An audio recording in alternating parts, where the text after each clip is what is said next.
Episode 54, do the hard work, stop putting it off.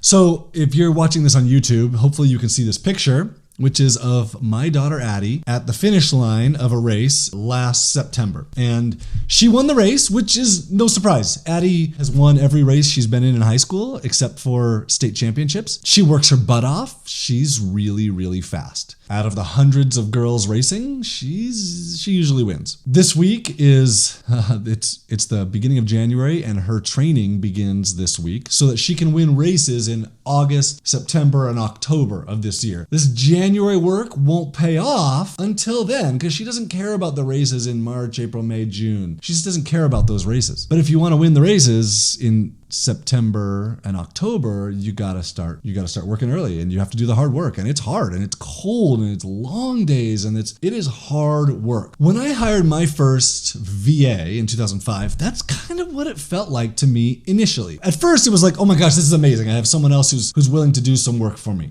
But then it was pretty quickly like, the work he does today doesn't make me money tomorrow. It takes time for it to make money, and I have to put effort into him doing the work right now so that I can focus on more important things, so the work's getting done, and then better work is getting done, and the business grows, and then it makes me money down the road. And when I went to hire the first time, it was, before I actually hired someone, it was scary and it was hard. Like, I don't know if this person can do good work. I don't know if I can keep them busy full time. I don't know if I can afford this. There was a whole bunch of obstacles that I was like, I just don't know. And so I put it off for a couple months because the return from it wasn't immediate. Now, when I actually hired someone, there was an immediate return. It was amazing, the liberating feeling of like, wow, I just got this task off of my plate and someone else is doing this for me. And that's a really, really big deal. The monetary return took a few months in the beginning. So it's not always super simple, but you have to do the hard work in business if you want the return, and it takes time. Like that's just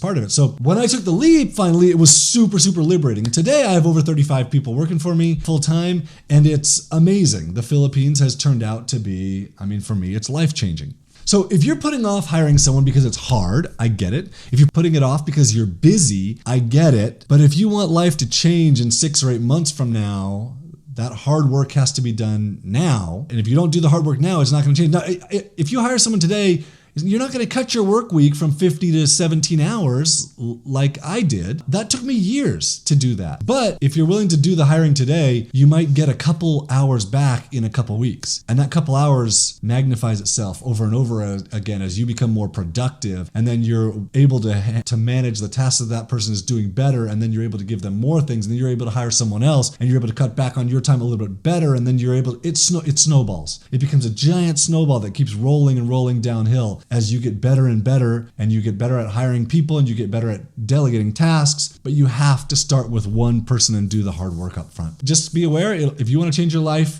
if you want to have a better schedule in August, you have to start the work now.